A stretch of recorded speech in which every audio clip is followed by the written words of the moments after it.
सोद्धं पणमिय जिनिन्दवरनेमि चन्दमकलङ्कं गुणरयणभूषणोदयं जीवस्य परुवणं मोक्षम्।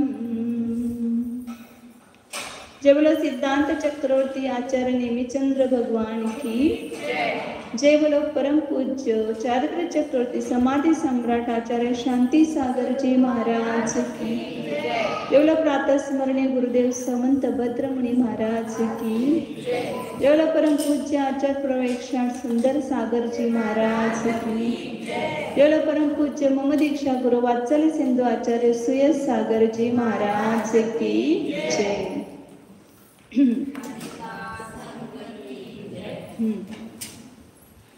प्राण प्ररूपणा चालू आहे आपली।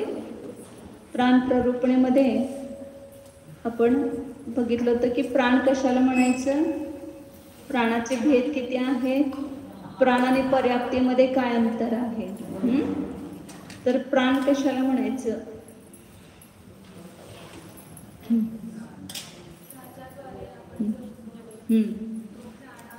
म्हणजे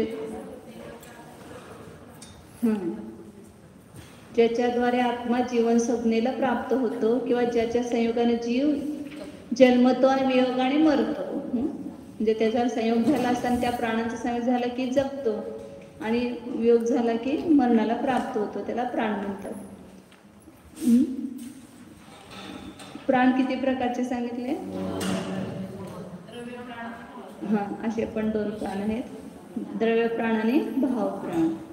द्रव्येंद्रियादिक जे आहे ते द्रव्य प्राण आणि भावेंद्रिय भाव मन भाव बल भाव वचन भाव काय वगैरे ते भावेंद्रिय प्राण। द्रव्येंद्रिय प्राण कोणत्या द्रव्याची पर्याय आहे, आता ज्यांना विचारलं त्यांनीच उत्तर द्यायचं। भावेंद्रिय कोणाची पर्याय आहे, स्नेहा जीवद्रव्याची, जे ते ज्ञानगुणाची पर्याय म्हणजे जीवद्रव्याची म्हटलं तरी चालते। जीवात्मक आहे, भावेंद्रिय जे ते जीवाची पर्याय आहे। पर्याप्ती आणि प्राणामध्ये काय अंतर आहे, पर्याप्ती कशाला म्हणायचं, सांग।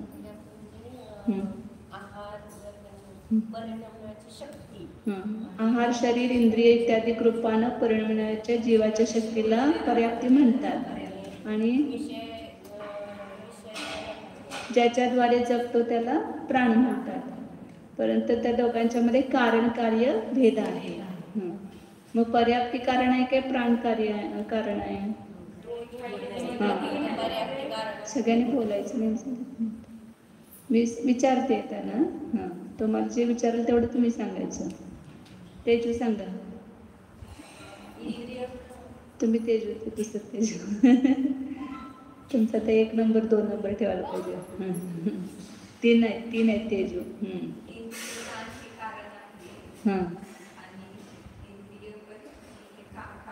कार्य आणि कोणतं दुसरं सांगा,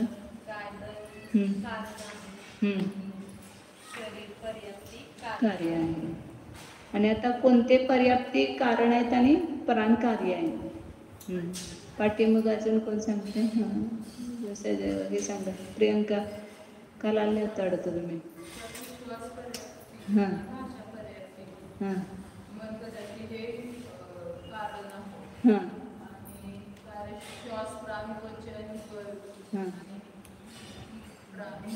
मन प्राण हे काय कार्य आहे, कारण का पर्याप्ती झाल्यानंतर हे प्राण सुरू होतात, पर्याप्ती पूर्ण झाल्याशिवाय प्राण होत नाही। म्हणून पर्याप्ती त्याचे कारण आहेत आणि प्राण कार्य आहे, एवढंच लक्षात ठेवायचं। आता प्राणांचे पुन्हा भेद केले, एक एक म्हणजे आता द्रव्य प्राण असू दे किंवा भाव प्राण असू दे, त्याचे किती भेद केले,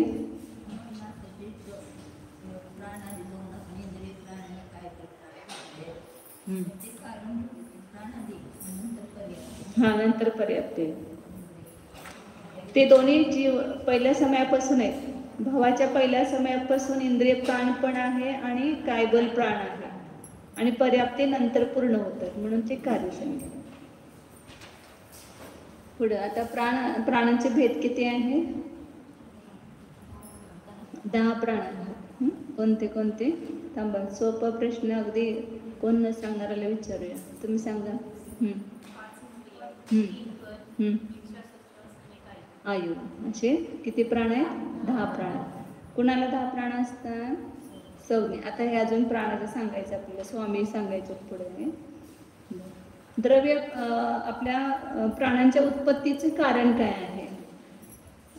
इंद्रिय प्राण आणि मन प्राण ह्याच्या उत्पत्तीचे कारण काय आहे? उज्ज्वल भावी सांगा. इंद्रिय प्राण आणि मन प्राण याचं कारण काय उत्पत्तीचं? तुम्ही सांगा. बरोबर. मती ज्ञानावरच घ्यायचं. इंद्रिय मती ज्ञानावरणाचं इंद्रियासाठी आणि न इंद्रियावर मती ज्ञानावरणाचं मनासाठी आणि वेदांतराय कर्माचं क्षोभक्षम हे त्याच्या उत्पत्तीचं कारण आहे. आणि शरीराच्या उत्पत्तीचं कारण काय? बलाच्या उत्पत्तीचं कारण काय आहे? शरीर नाम कर्माचा उदय. वचन बलाचं सांग प्रियंका. वचन बल प्राणाचं उदय. आणि शरीर पण घेतलं त्याच्यासाठी दोन्ही घ्यायचं. आणि श्वासोश्वासासाठी शरीर नाम कर्माचा उदय. बरोबर आहे. आणि आयु नाम कर्माचा उदय हा त्याच्यासाठी कारण आहे. अजून काय समजलं नाही याच्यामधलं असेल तर शंका विचारा, नाही तर मग पुढे जाऊयात आपण. काय समजलं नाही का याच्यामध्ये? आता प्राणांचे भेद, स्वामी भेद सांगतात. म्हणजे कुठल्या प्राणांचे स्वामी कोण आहेत? इंद्रिय काया ऊनी. ऊनीय पर्यंत थांबावं लागेल. पण इंद्रिय काया ऊणीय पुन्हा पुण्ये सुपुण्यगे आना.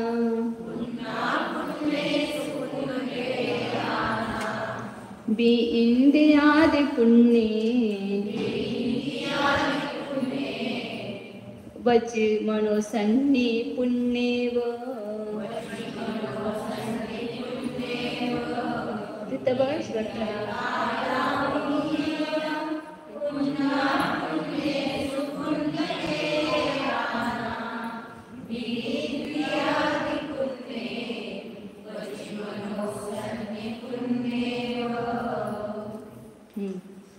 इंद्रिय काय आवनी. इंद्रिय 5 इंद्रिय, काय बल आणि आयु हे 3 प्राण कोणाला असतात? तर पुन्हा पुण्येसु, पर्याप्त असो किंवा अपर्याप्त असो हे 3 प्राण नेमानं असतातच. स्वामी म्हणायचं. स्वामी कोण आहे त्याच्यात? इंद्रिय प्राणाचा स्वामी इंद्रिय प्राण, काय बल आणि आयु म्हणजे स्वामी कोण आहेत? सगळे पर्याप्त असो किंवा अपर्याप्त सगळे जीव. पर्याप्त आणि केंद्रापासून पंचेंद्रियापर्यंत सगळे पर्याप्त पण जीवाला असतात हे प्राणी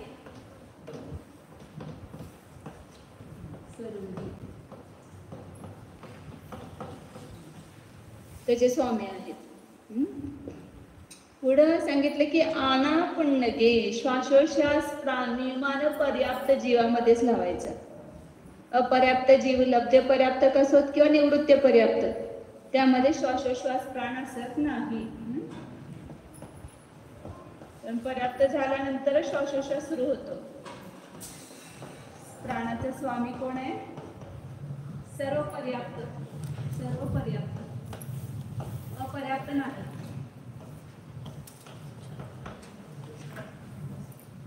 अपर्याप्त अवस्थेत श्वासोश्वास प्राण असत नाही. नंतर वचन बल,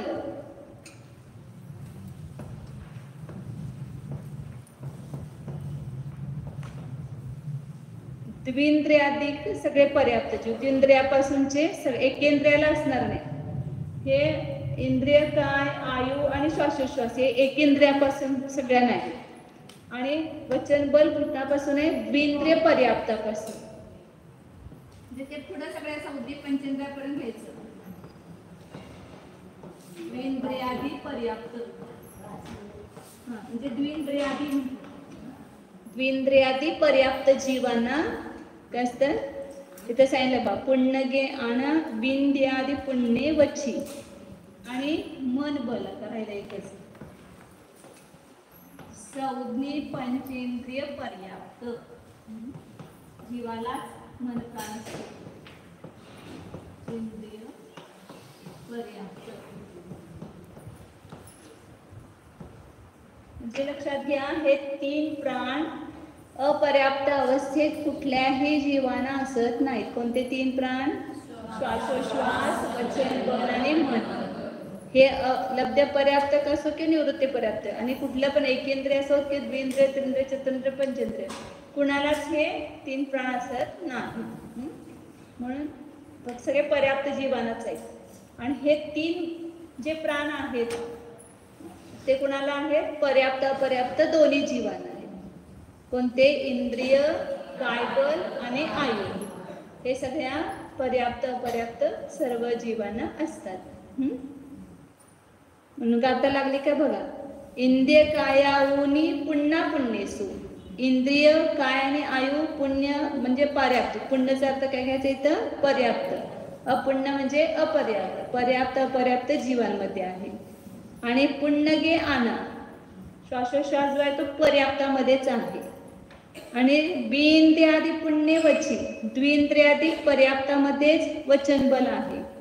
आणि मनोसन्नी पुण्य व मन जे आहे ते संज्ञी पर्याप्तामध्येच आहे. मन बलाचा स्वामी कोण आहे? संज्ञी पंचेंद्रिय पर्याप्त जीवच आहे. आता याच्यावरून आपण कोणत्या इंद्रिय जीवांना किती प्राण असतात हे पुढच्या ह्याच्यात सांगितले त्यांनी. थोडे दिन पुढचं अजून एक वाचन त्याच्यामध्ये सांगितलं. दस सन्नीनम पाण से गुणंती मत्सबे ऊणा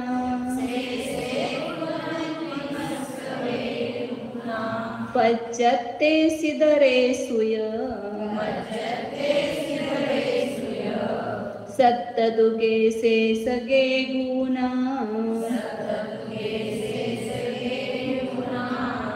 दस सन्नीनम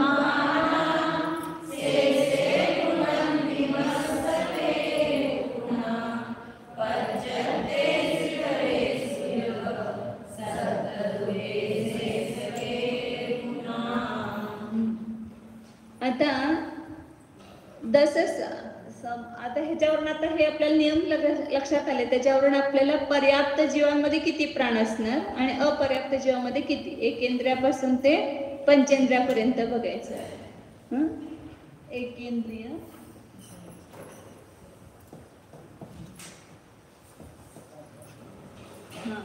द्विंद्रिय,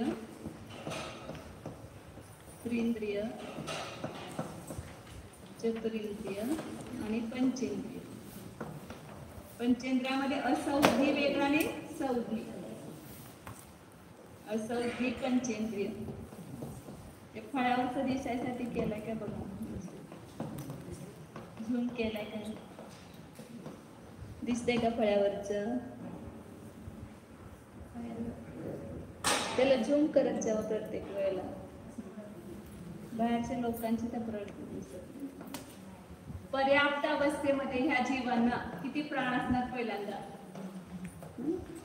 एकेंद्रिय जीव आहे, पर्याप्त झाला, शरीर पर्याप्ती पूर्ण झाली तर एकेंद्रिय जीवाला किती प्राण असणार? एक इंद्रिय. आता इंद्रिय जे असतात ते जे एकेंद्रिय जीव असेल त्याला किती इंद्रिय असणार? एकच. द्विंद्रिय जीवाला 2, त्रिंद्रिय जीवाला 3, चतुरेंद्रियाला 4 आणि पंचेंद्रियाला 5. म्हणजे एक एक इंद्रिय वाढवत जायचं. मग एकेंद्रियामध्ये किती प्राण आहेत? तिथं वचन बल आहे का? वचन बल कुठून सांगितलं होतं? द्विंद्रियाधिकापासून आहे. एक इंद्रियाला वचन बल नाही, मन बल नाही. त्यामुळे 2 तर ते कमी झाले. आणखीन एक इंद्रियाने इंद्रिय किती आहे? 5 पैकी 1च, ते 4 कमी झाले. ते 4 इंद्रिय कमी झाली, वचन बल आणि मन बल कमी झाले, म्हणजे 6 कमी झाले. म्हणजे एक इंद्रिय, स्पर्शनेंद्रिय, काय बल, आयु आणि श्वासोच्छ्वास. आयु आणि श्वासोच्छ्वास हे 4 प्राण असतात एक इंद्रियाला. आता द्विंद्रियामध्ये काय वाढणार? तिथं एक इंद्रिय वाढणार, आणखीन काय वाढणार? वचन बल वाढणार. द्विंद्रियापासून वचन बल सुरू आहे, म्हणून तिथं काय होणार? 4 अधिक 2. 2 कुठले वाढले? वचन बल आणि रसनेंद्रिय. तर त्रिंद्रियामध्ये हे 6 झाले. एक इंद्रियामध्ये 4 आणि किती झाले? 6. त्रिंद्रियामध्ये 7 प्राण आहेत पर्याप्त अवस्थेचे. एक काय वाढणार? इथं इंद्रिय वाढणार. 6 अधिक 1, कोणतं? घ्राणेंद्रिय. चतुरिंद्रियामध्ये किती होणार? 8. काय वाढणार? चक्षुरेंद्रिय. एक इंद्रिय वाढवत जायचं फक्त. द्विंद्रियामध्ये एक वचन बल वाढवायचं, बाकी इंद्रिय एक वाढवत जायचं. रसनेंद्रिय, घ्राणेंद्रिय, चक्षुरेंद्रिय आणि मग कर्णेंद्रिय. संज्ञेमध्ये एक कर्णेंद्रिय वाढणार आणि संज्ञे पंचेंद्रियामध्ये 10च्या 10 सगळे प्राण आहेत. ते 9 मध्ये एक मन वाढवायचं. 9 अधिक 1 मन. म्हणजे लक्षात ठेवायचं एकेंद्रियापासून 4 आहे पर्याप्त अवस्थेमध्ये, 4 प्राण आहेत आणि द्विंद्रियामध्ये एकदम 2 वाढवायचे, बाकी पुढे एक वाढवत जायचं. आणि अपर्याप्त अवस्थेमध्ये अजूनपर्यंत आपल्याला हे माहित नव्हतं की श्वासोश्वासाशिवाय सुद्धा जीव जगतो. पण तिथे लक्षात काय आलं? अपर्याप्त अवस्थेमध्ये श्वासोश्वास नसताना सुद्धा तेवढा काळ हा जीव जगतो.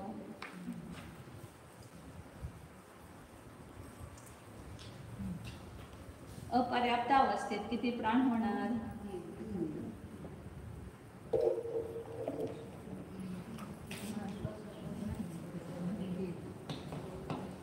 अपर्याप्त अवस्थेत एक इंद्रियाला एक काय कमी होणार? स्पर्शनेंद्रिय, काय बल आणि आयु. हे 3 सांगितलं. पर्याप्त अपर्याप्त दोघांना असतात. श्वासोश्वास अपर्याप्त जीवाला असत नाही, म्हणून 4 पैकी 1 कमी करायचं. काय किती होणार मग? 3. 4 - 1 श्वासोश्वास करा. द्विंद्रिय जीवाला आता हित फक्त श्वास, वचन बल आणि मन हे पर्याप्त अपर्याप्त अवस्थेत असतच नाही. त्यामुळे फक्त एक इंद्रिय वाढत जाणार. अपर्याप्त एकेंद्रिय जीवापेक्षा द्विंद्रिय अपर्याप्त जीवाला काय वाढणार? एक इंद्रियच वाढणार फक्त. कारण का वचन बल तर कुठल्याही अपर्याप्त जीवाना असत नाही, वचन बल वाढणारच नाही, म्हणून फक्त एक इंद्रिय म्हणजे रसनेंद्रिय वाढणार. द्विंद्रिय जीवाला एक घ्राणेंद्रिय वाढणार. म्हणजे ह्याला 5 म्हणजे कोणते? 3 इंद्रिय, काय बल आणि आयु. 3 लक्षात काय ठेवायचं? श्वासोश्वास प्राण, वचन बल प्राण आणि मनोबल हे 3 अपर्याप्त अवस्थेत कोणत्याही जीवाना असत नाही. त्यामुळे इंद्रिय, काय आणि आयु हे 3च असतात. मग इंद्रिय किती आहे त्या जीवाला? त्रिंद्रिय तर 3, चतुरेंद्रिय तर 4, पंचेंद्रिय तर 5 असं. आणि त्याच्यामध्ये फक्त काय बल आणि आयु मिसळायचं त्या इंद्रियामध्ये. मग चतुरेंद्रिय जीवामध्ये 4 इंद्रिय, काय आणि आयु, जे किती होणार? 6. असं उद्दी पंचेंद्रियामध्ये 5 इंद्रिय, आयु आणि काय बल 7. सौदी जीवाला किती होणार? 7. संज्ञे जीवाला 7च राहणार. संज्ञे आणि संज्ञेला दोन्हीला समानच असणार तिथं. 7च. तर 3, 4, 5, 6, 7 7 असं लक्षात ठेवायचे नंबर. आणि तर 4, 5, 4, 6, 7, 8, 9, 10. इथं 5 नाही आहे, फक्त 2 वाढवायचे एकाच वेळी. आता अजून एक बघायचं की 13व्या गुणस्थानात किती प्राण आहेत केवली भगवंतांना. वर लिहिते संयोग केवली, तुम्हाला खाली दिसणार नाही. संयोग केवली आणि आयोग केवली.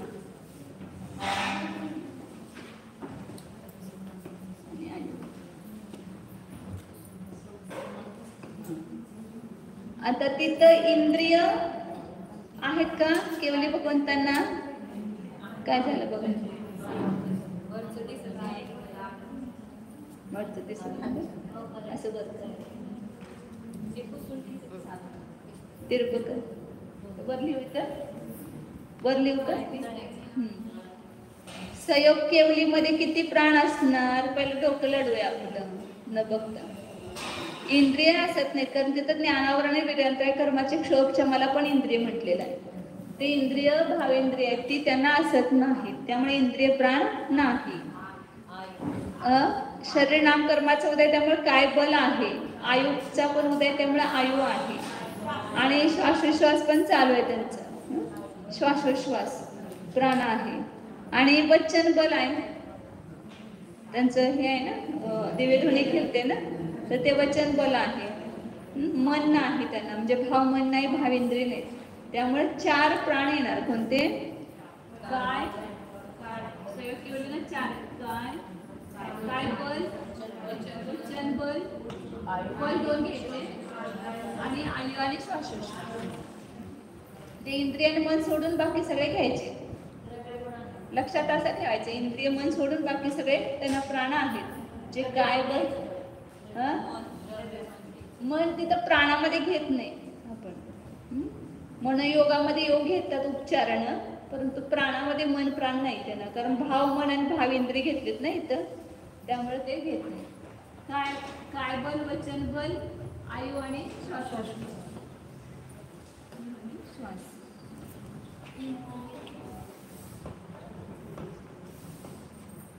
आणि ज्या वेळेला ते त्यांचा समुद्घात होतो त्याला अपर्याप्त अवस्था असते सांगितलं, तर त्यावेळेला त्यांना श्वासोश्वास आणि हे असेल का, श्वास आणि वचन दोन्ही असणार नाहीत. अपर्याप्त अवस्थेत वचन आणि श्वासोश्वास असत नाही, मग कोणते असणार? 2 फक्त, काय बल आणि आयु, हे 2च असणार. कुठं? समुद्घातामध्ये, जिथं अपर्याप्त अवस्था सांगितली, कपाट समुद्घातामध्ये औदारिक मिश्र कायोग असतो, आणि प्रतर आणि ह्याच्यामध्ये लोकपुरण मध्ये कार्मन कायोग असतो, तर त्यावेळेला 2च प्राण असणार त्यांना. कोणते 2? काय बल आणि आयु, हे 2 प्राण असतात.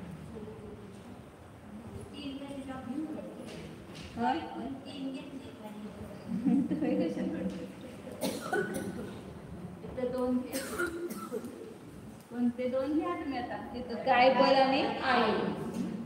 आणि आयोग केवलीमध्ये तिथं वचन आहे का? वचन बल नष्ट झालं, आणि आयु आहे, श्वास पण नष्ट झाला. 13व्या गुणस्थानाच्या शेवटीच काय करतात?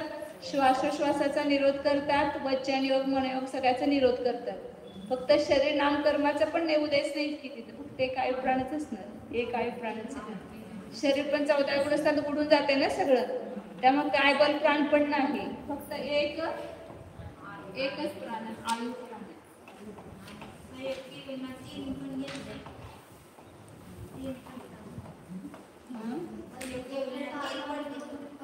संयोग केवली ना 3 लिहिलेत का? ते ह्याच्या वेळेला लिहिलं असेल. मग कोण जर मुख केवली वगैरे असतील तर त्यांना वचन बल नाही असं घेतले का? त्यांनी काय बल, आयु आणि श्वास, वचन बल नाही. मुख केवली लिहिले का? तसं काहीच नाही, 4, 3, 2. मुख केवलीच्या अपेक्षा लिहिलं असेल त्याचं वचन बल नाही.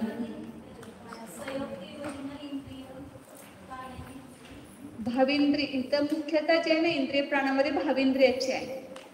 आता आपण सुरुवातीला पण सांगितलं, इंद्रिय प्राणाच्या उत्पत्तीचं कारण काय आहे, तर ज्ञानावर कर्माचा क्षोभक्षम आणि विर्यांतराय कर्माचा क्षोभक्षम.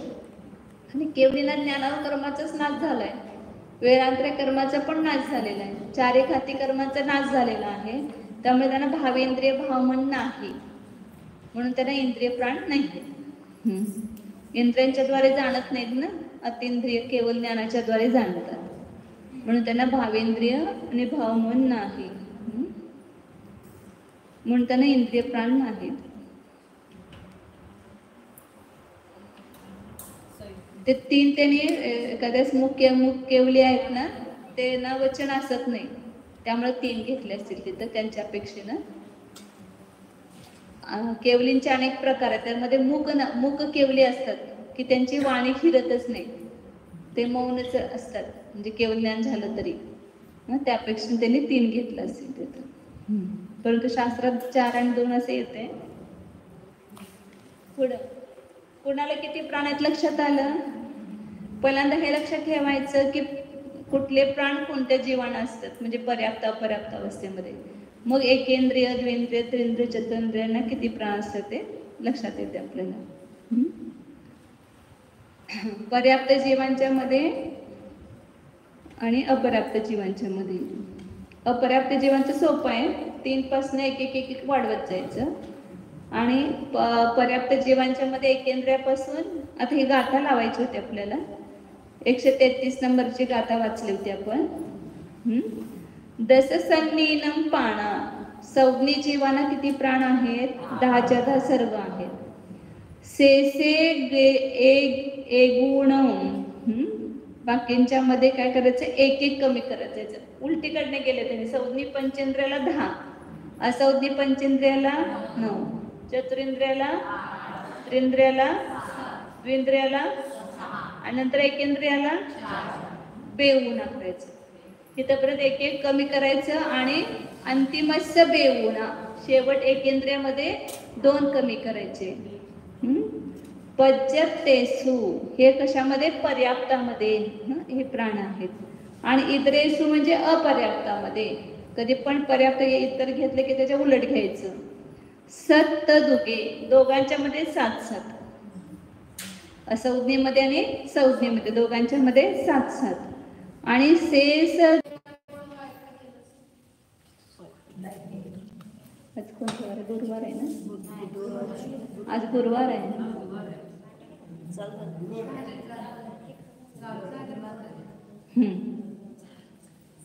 आता पुढं लक्षात आलं कोणते प्राण कुणाला किती आहे ते लक्षात आलं का? संयोग केवलींना द्रव्य मनाचा सद्भाव आहे, परंतु भावेंद्रिय भाव मनाचा सद्भाव नाही, म्हणून त्यांना इंद्रिय आणि मन प्राण नाही म्हणून सांगितलेलं आहे. 4च प्राण आहेत. आणि समुद्घाताच्या वेळेला 2च प्राण आहेत.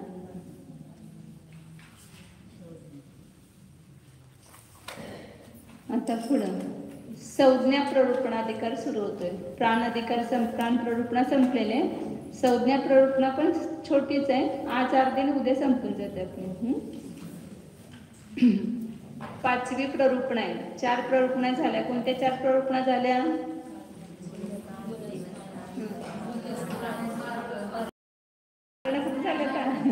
जीव, गुणस्थान, जीव समास, पर्याप्ती आणि प्राण. आता जेवढं शिकलं तेवढं पक्क करत जायचं. आता पुढे संज्ञा प्ररूपण आहे 5वी. मग सगळ्या मार्ग नाही ना ओळीनं 6व्या पासून ते 19 पर्यंत. ह्याच्यामध्ये मंगलाचरण आहे, तुमचं मोठं पुस्तक असेल तर बघा. त्याच्यामध्ये जितरजो रहस्यारी जितरजो रहस्यारी प्राप्तानंत गुणोजिन जित दोषो जगन्नाथ सुमतीशो नमस्यते. त्यात पण असेल की नाही? हा, हिंदी. जित रज रहस्य अरी, आपण ते जिनेंद्र भगवंतांची स्तुती म्हणतो ना, अरे रज रहस विहीन. तुम्हाला पाठ सकल न्यायक स्तुती तदपि सकल न्यायक तदपि निजानंतर सलीन सो जिनेंद्र जयवंतनित अरे रज रहस विहीन. तेच इथे शब्द ठेवले त्याने. आर्य म्हणजे काय घ्यायचं त्या ठिकाणी? शत्रू. शत्रू म्हणजे कोण आहे? मोहनीय. मोहनीय शत्रू आहे.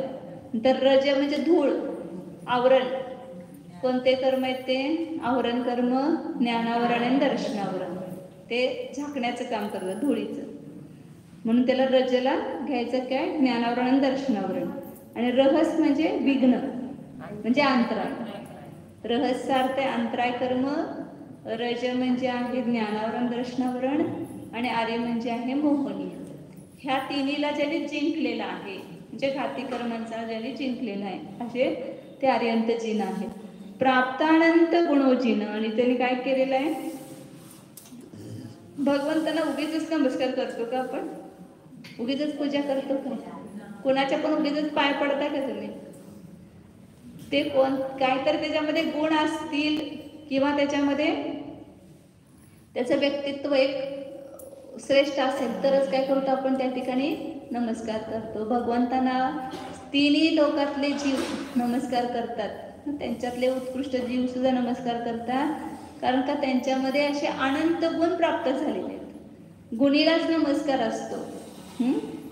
जे गुणांना रहित आहे त्याला नमस्कार असत नाही, म्हणून त्याने अनंत गुण प्राप्त केलेले आहेत असा जो जिन आहे. आणि जित दोष, ज्याने दोषाला जिंकलेला आहे, जगन्नाथ. कोण आहे जगन्नाथ? हरे हरे शंकर जगन्नाथ नाही. जगन्नाथ कोण आहेत? आर्यंत भगवान. हे जगाचे नाथ आहेत. सुमतीशः. आणि कसे आहेत ते? सुमतीचे ईश म्हणजे सुमतीनाथ. पाचवा आहे ना प्ररूपणा. त्या तीर्थंकरांच्या वरूनच लक्षात येते आपल्याला किती प्ररूपण आहे ते. पाचवी प्ररूपण आली की पाचव्या तीर्थंकरांना नमस्कार केलेला. सुमतीनाथ जिनेंद्रांना नमस्ते, नमस्कार मी करतो किंवा नमस्कार केला जातो. अशा प्रकारे सुमतीनाथ तीर्थंकरांना नमस्कार करून आता पुढं हे सांगतात. संज्ञा प्ररूपणा सांगण्याची प्ररूपणा करतात. इह जाहि बाह्याविय जीवा पावन्ति दारुणं दुःखम् सेवन्ताविय उभये तावो चत्तारि सन्नाओ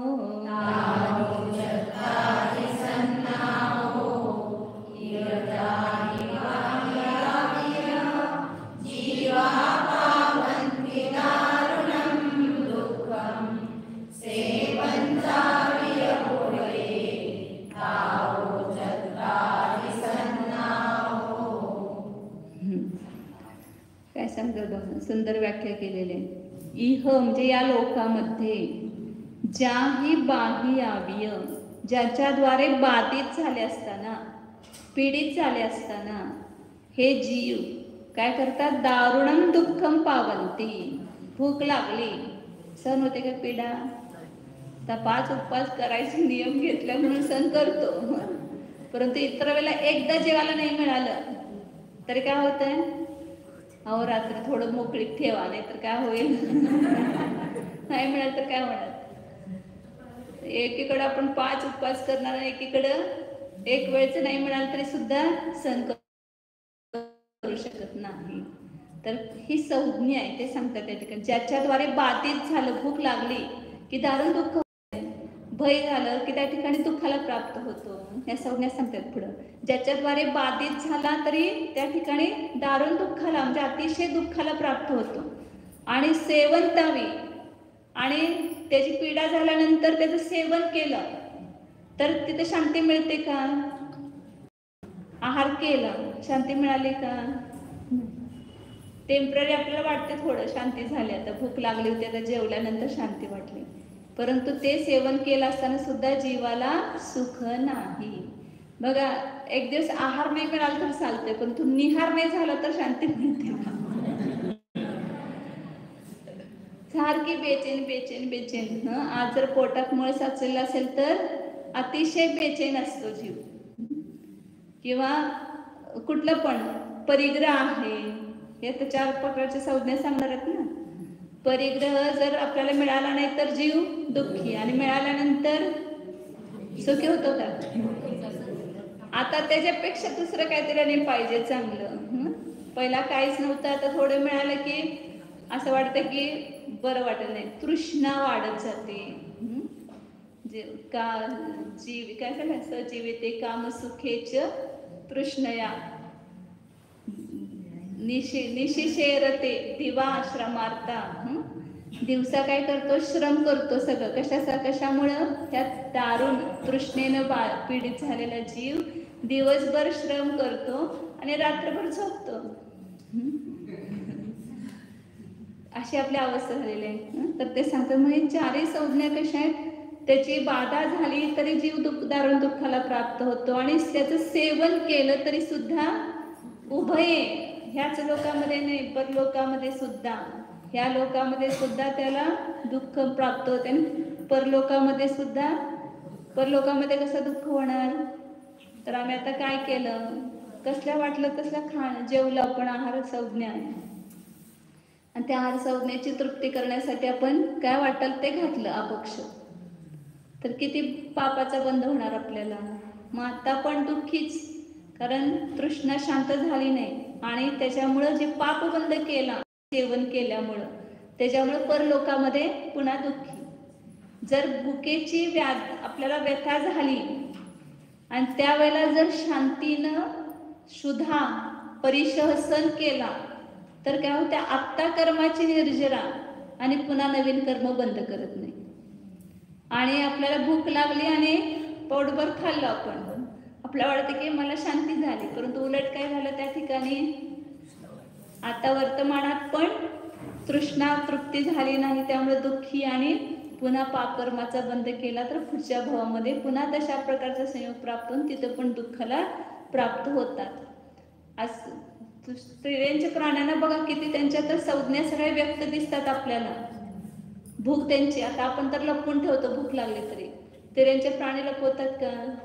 सारखं त्या थोड्याशा आहारासाठी किती लाचार होतात. कुत्रा आहे, डुक्कर आहे, सगळ्यात आपण स्पष्ट डोळ्याने बघतो. ती त्यांना भुकेची व्याधा झाली असताना ते किती पीडित होतात आणि सगळे त्यांची संज्ञा सगळ्या व्यक्त दिसतात. मैथून संज्ञा असली तरी सुद्धा ते व्यक्त दिसते त्यांची सगळी संज्ञा. म्हणून सांगितलं की ज्याच्याद्वारे जीव बाधित झाला असताना दारुण दुःखाला प्राप्त होतो आणि त्याचं सेवन केलं असताना सुद्धा दोन्ही लोकांमध्ये उभय म्हणजे दोन्ही लोकांमध्ये म्हणजे इहलोक आणि परलोकामध्ये दारुण दुःखाला प्राप्त होतो. तावो चत्तारी संज्ञाओ, त्याला संज्ञा म्हटलेल्या आणि त्या संज्ञा किती आहेत? 4 आहेत. कोणत्या 4 ते? आहार, भय, मैथुन आणि पती. सगळ्या लौकिकामध्ये पण हिंदू लोकांच्या मध्ये पण ह्या संज्ञा मानलेल्या आहेत आणि ह्या सगळ्यांना आहेत, कोणाला नाही असं नाही. म्हणजे तिर्यांच्या आहे, मनुष्य आहे, त्यांना आहेत. आता देव आणि नारकींना आपल्यासारखी आहार संज्ञा नाही, परंतु त्यांना नारकींना तर खूप आहे, परंतु त्यांना खायला काय मिळत नाही. आणि देवांच्या ठिकाणी खूप वर्षानंतर त्यांना एकदा भूक लागते. जेवढं त्यांचं सागर वर्ष आयुष्य असतं त्याच्या तेवढे 1000 वर्षे गेल्यानंतर, एक सागराचं आयुष्य तर नाही बरोबर आहे की 1000 वर्षच ना, 1000 वर्षच की काय 100 वर्ष नाही, 1000 वर्ष. एक सागराचं आयुष्य असेल तर 1000 वर्षानंतर काय होते? त्यांना भूक लागते आणि भूक लागल्यानंतर कंठातून अमृत जातं. पण तेवढी तर काय होणार? काय आहे त्यांना? आहेच ना संज्ञा, भुकेची वेदना. तर आता इथं पुढे सांगतात, आता एक संज्ञा, ह्या 4 संज्ञापैकी त्यांना तप नाही आहे, कारण त्यांना ते भूक लागतच नाही. आपल्याला लागत असेल सुद्धा आपण त्याच्यावर संयम ठेवला, त्यामुळे ते तप आहे. इच्छा निरोधच तप. ते तर इच्छेचा निरोध आहे का? नाही. त्यांना ते 7 वेदनेचा एवढा उदय आहे की त्यांना ती भूकच लागत नाही एवढ्या काळपर्यंत. त्यामुळे ते सगळं भोगविलं. किती जेव्हा इंद्र देव आहे ते ब्रह्मचर्यच असतात की नाही, पण तो ब्रह्मचर्य व्रत आहे का त्यांना? नाही. परिग्रह सुद्धा त्यांना कमी आहे, तरी सुद्धा त्यांना परिमाण व्रत नाही, अनुव्रती नाही आहे. किंवा आता काय सांगितलं, मैथून संज्ञा पण नाही, तरी सुद्धा त्यांना ब्रह्मचर्य व्रत नाही. आणि आहार सुद्धा इतके 33,000 वर्ष 33 सागराचं आयुष्य असणारे 33,000 वर्ष आहार करत नाही, तरी सुद्धा त्यांना उपवासाचं फळ मिळत नाही. आणि इथं आपण रोज एक आसन जरी केलं तर ते तप आहे. जे मनुष्य भावाचे किती महत्व आहे बघा. संयम इथं आहे. जिथं पाप आहे, जिथं हे आहे, तिथंच धर्म पण आहे. म्हणून सांगितलं त्या ठिकाणी की ह्या संज्ञा सांगतात. आता पुढं एक संज्ञा घ्यायचे आणि त्या एक संज्ञाचं उत्पत्ती कशी होते, त्याचं बहिरंग कारण काय आहे आणि अंतरंग कारण काय आहे हे सांगतात पुढं. पहिलं म्हणजे संज्ञा कशाला म्हणायची व्याख्या?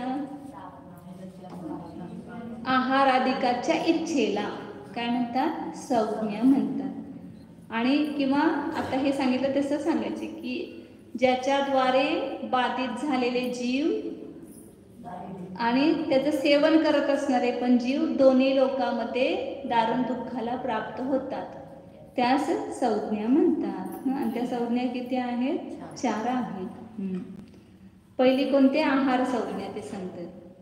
आहार दंसनेनय तस्वजोगेन ओम कोट्ठाये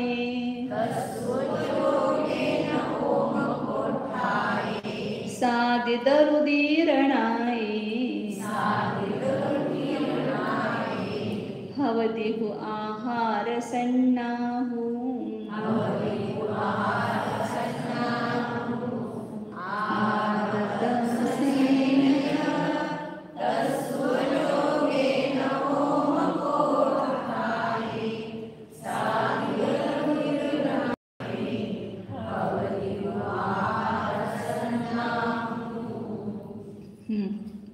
आहार संज्ञेचं कारण, उत्पत्तीचं अंतरंग कारण आणि बहिरंग कारण दोन सांगतात. अंतरंग कारण घ्यायचं कर्माचा उदय, कोणत्या कर्माच्या उदयानं झालं ते अंतरंग कारण.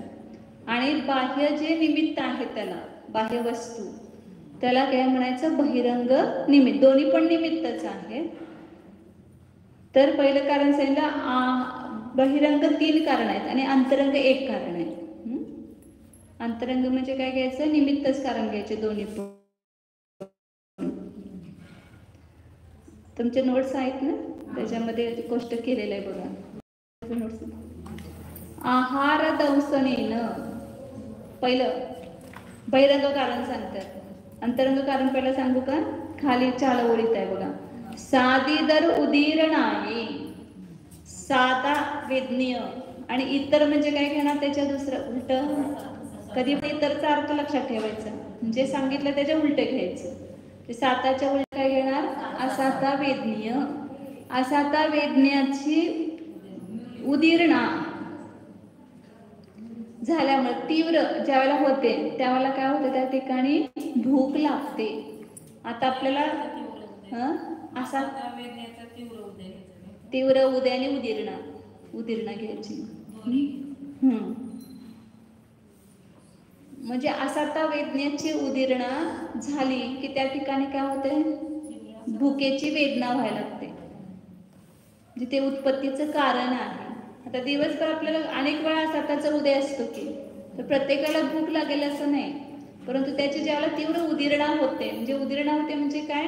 उदीरण्याचा अर्थ काय आहे? काळ येण्यापूर्वीच ते उद्याला येणं, म्हणजे अपक्व पाचन सांगितलं तिथं.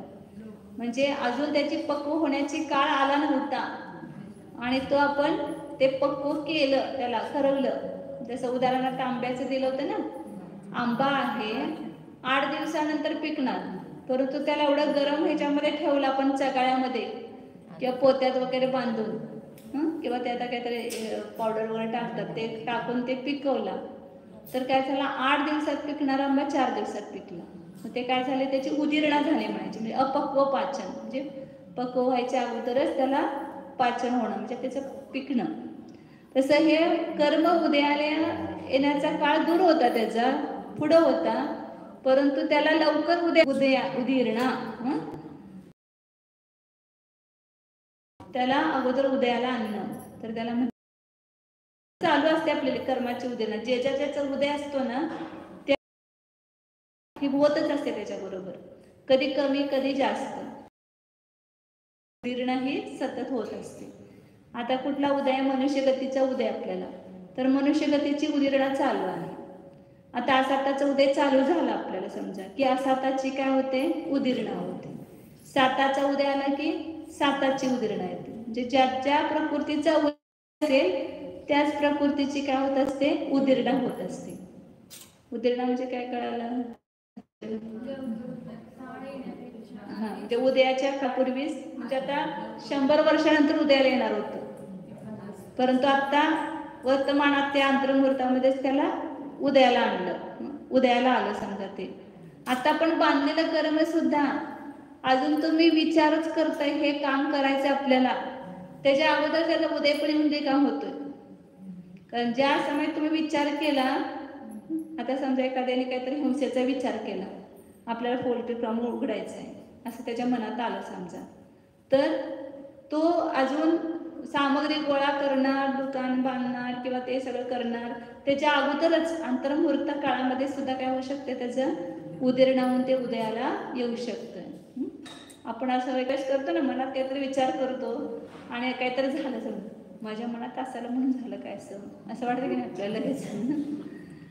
ते मनात परिणाम झाले की तिथे लगेच काय होतं कर्माचा बंद होतो. आणि बंद झाल्यानंतर एक अवलिक काळामध्ये त्याची काय होऊ शकते अपकर्षण उदीरणा वगैरे सगळं होऊ शकते. परंतु उदीरण्यासाठी एवढं आवश्यक आहे की त्याचा उदय येणं आवश्यक आहे. उदय झाला तर त्याची काय होणार उदीरणा. ज्या प्रकृतीचा उदय असतो त्याच प्रकृतीची काय होत असते उदीरणा होत असते. हे नियम तुम्हाला सांगतात, एक एक लक्षात ठेवत जायचं नियम. ज्या प्रकृतीचे उदय असतो त्याच प्रकृतीची काय होते उदीरणा होते. साताचा उदयाने आसाताची उदीरणा होत नाही, आसाताचा उदय असतानाच आसाताची उदीरणा होणार.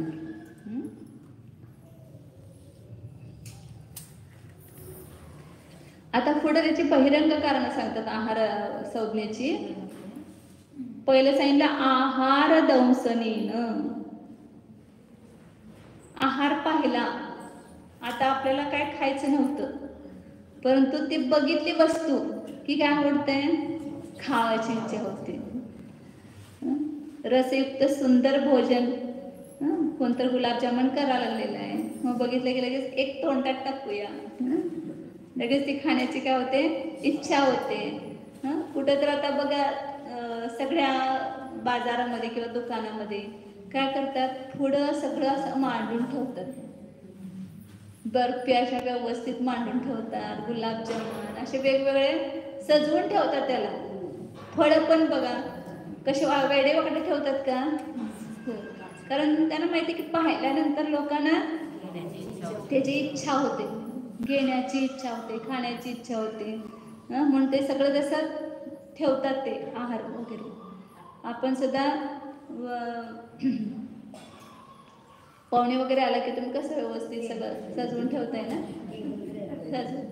आम्हाला सुद्धा आता आहार देताना म्हणा तुम्ही व्यवस्थित ठेवल्यावर आम्हाला पण खावंसं वाटणार. तुम्ही वाकडं तिकडं कसं तिकडे तिकडे ठेवला की मग ते खावंसं वाटतं. चांगलं दिसलं समजा डोळ्याला ते खावंसं वाटते. आणि कसलं तर केलंय आपलं, इकडे जळलंय, एकीकडे कच्चं आहे, एकीकडे हे आहे, तर खाण्याची इच्छा होते का. हे दर्शन सुद्धा काय आहे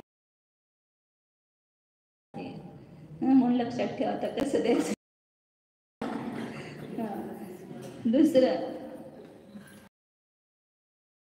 तस्य उवजोगेन. आहार पाहिला पण नाही, परंतु स्मरण झालं आपल्याला तो पदार्थ किती छान बनवला होता, किंवा ती अमुक वस्तू अशी चांगली असते, सगळे विचार चर्चा चालते ना, ते अमुक असं केलं की असं छान लागतं, तर त्यावेळेला आपल्याला स्मरण झालं, किंवा ती खाल्लेली वस्तू आहे आणि त्याचं पुन्हा आपल्याला स्मरण झालं की पुन्हा त्या दिवशी खूप आपल्याला आवडलं होतं, मग आज पण आपण काय करूया आता करून खाऊया, म्हणजे ती खाण्याची इच्छा होती, त्या दिवशी आम्हाला खूप आवडलं होतं, मग पुन्हा करणं. किंवा एखाद्या व्यक्तीला ते आवडलेलं असतं, मग आपण काय करतो पुन्हा ते करून खाऊ घालायचं त्याला, असं करतो. मग काय सांगतात आहाराचं स्मरण, त्याच्यामध्ये उपयोग गेला त्या आहारामध्ये की काय होतं त्या ठिकाणी आहार संज्ञा उत्पन्न होते.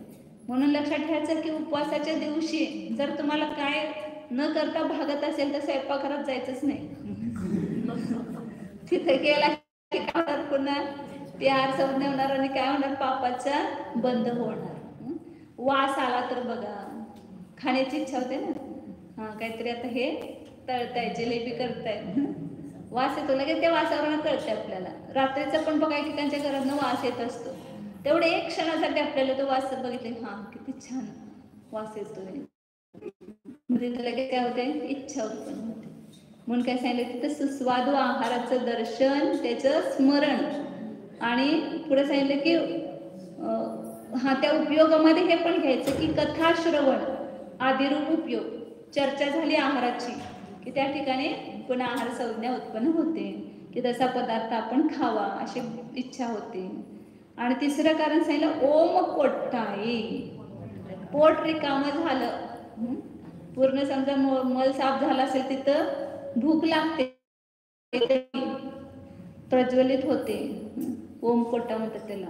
तर हे एक भुकेचं कारण, हे 3 बाह्य कारण आहेत भुकेची, भूक लागण्याची, आहार संज्ञा उत्पन्न होण्याची, की रसयुक्त सुंदर भोजनपानाचं दर्शन होणं, त्या सुस्वादू आहारामध्ये आपला उपयोग जाणं, म्हणजे स्मरण येणं किंवा त्याची चर्चा वगैरे होणं, त्याच्यामुळे तिथं उपयोग गेला की ती आहार संज्ञा उत्पन्न होते. आणि पोट रिकामं होणं, हे 3 बाह्य कारण आहेत. आणि त्यावेळेला असा आता वेदनेची उदिरणा झाली की भूक लागते, हे अंतरंग कारण आवश्यक सगळ्यात महत्वाचं. आणि त्याला त्या उदया येण्यासाठी बाह्य निमित्त हे 3 सांगितले. तर अशा प्रकारे आहार संज्ञा उत्पन्न होते. आता पुढं भय संज्ञेचं आहे, उद्या घेऊया आपण, पुढच्या याला वेळ होतोय, ध्यान घेऊन आपण हे करूया. आज आचार्यशी सांगणार आहे 3रा अध्याय मला, आणि लवकर संपवणार, अर्धा पाऊण तासात, त्यामुळे बसणार असाल तर बसा, ज्याला शक्य त्यांनी बसा. ओम, डोळे बंद करा. जाणा हा मी चैतन्यमय जीव, स्वतःला ओळखा.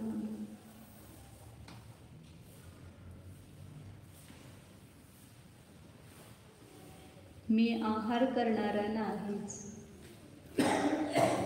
आहार संज्ञेपासून भिन्नच आहे. हा मी निराहार स्वरूपी आहे. संज्ञा ही विभाव पर्याय आहे, कर्मोदयजनित औपाधिक भाव आहे, तो माझा स्वभाव भाव नाही. खाणे आपला स्वभाव नाही, स्वभाव असता तर आपल्याला निरंतर खावे लागले असते. स्वभावाचा कधी अभाव होत नसतो. जाणणे आपला स्वभाव आहे, खाणे आपला स्वभाव नाहीच. म्हणून मी निराहार आहे. मी चैतन्य रूपी अमृताचे पान करणारा आहे. मी माझ्या उपयोगाच्या द्वारे ह्या चैतन्य रसाचा आस्वाद घेतो.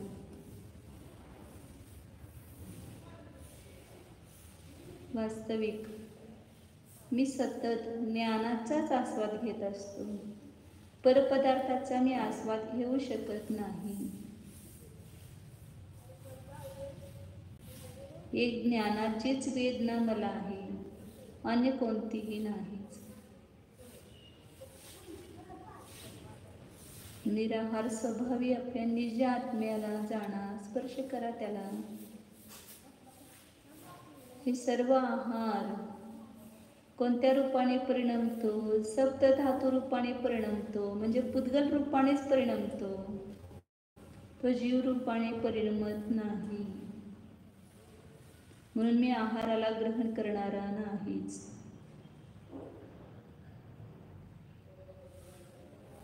हा मी चैतन्य प्राणाने जगणारा जीव आहे. दश प्राणाने जगणारा जीव मी नाही, हे माझे स्वरूप नाही. दश प्राणाने जगणारे ते अशुद्ध जीवत्व आहे, शुद्ध जीवत्व नाही. माझ्यामध्ये शुद्ध जीवत्व आहे. मी शुद्ध चैतन्य स्वरूप, ज्ञानानंद स्वरूप, टंक भगवत्कीर्णज्ञायकस्वरूप शुद्ध एको ध्रुव